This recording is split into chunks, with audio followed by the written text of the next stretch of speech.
E3, or Electronic Entertainment Expo.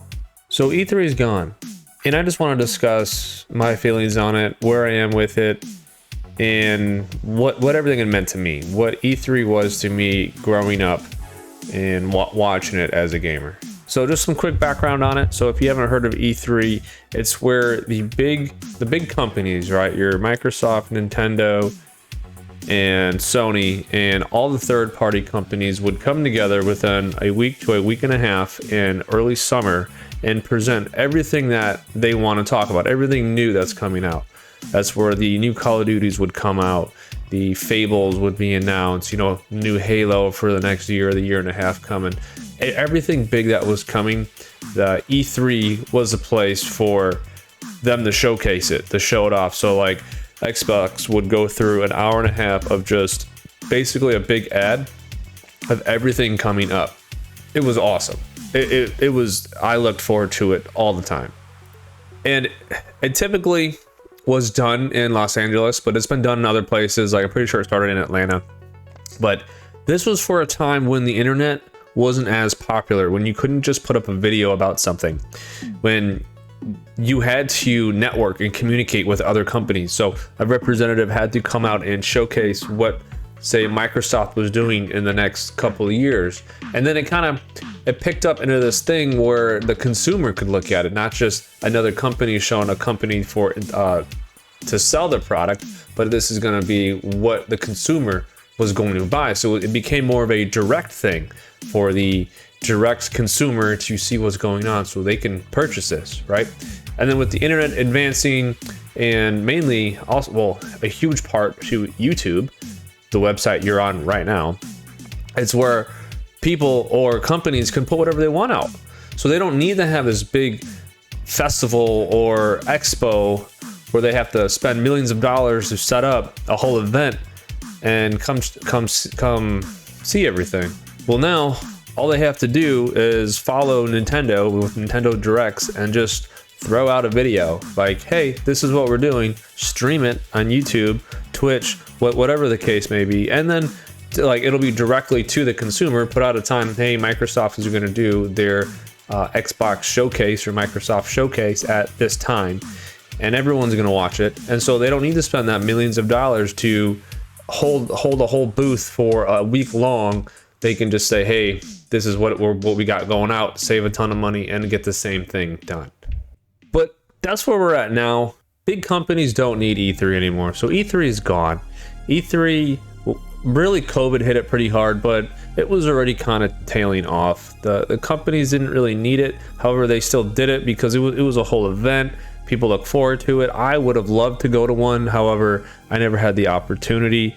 I don't think I would have necessarily wanted to wait in line for hours at a time to play a game. I more or less wanted to be in the crowd of one of the events or just talk to other gamers. I don't get to do that often with my job and my family life at home. This is kind of my outlet to do that, talked about gaming. But I miss it though, I truly do, because I would be able to sit back and say, okay, we got Devolver Digital coming up at this time, Ubisoft is coming up at this time, and I can sit back and watch that. It was just a week long of straight streams and videos, and I wouldn't be at the expo event itself, but I would be able to consume what's coming out. Like I remember all the time sitting in my basement in my old house back when I lived up north in Illinois, and I would be able to just sit back and watch all day long, just stuff coming out for Microsoft. And I actually do remember one of EA's when they had the Battlefield 1 coming out, when they had that trailer. If you haven't seen the Battlefield 1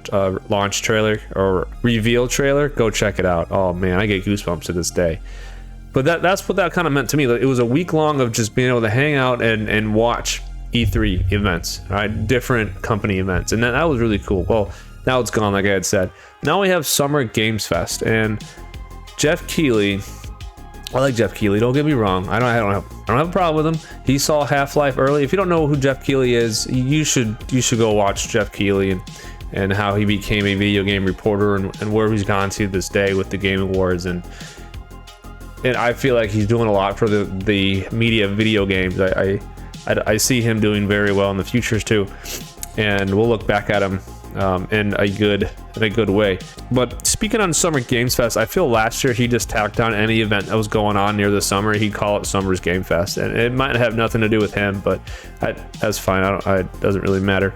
But he's starting Summer Games Fest, which is something very similar to E3, except for Nintendo and Sony weren't really attached, and so was Microsoft. They weren't attached to it.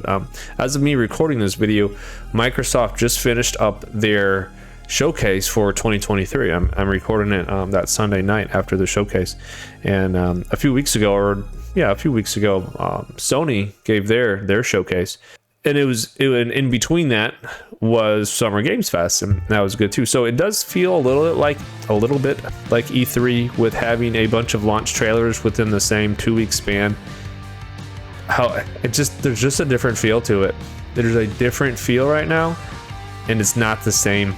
You know, that's okay. Things have to change and move on for the better. So I'm not too worried or too upset about it, but I do miss being able to sit down, take a week off of work, or just every night after work, if I can't get that week off, and just watch everything coming out at once.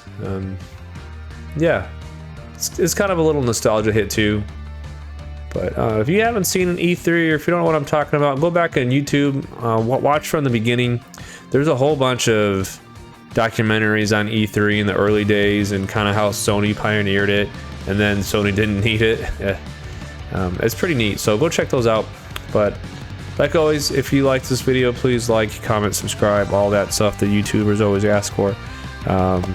Yeah, thanks for watching.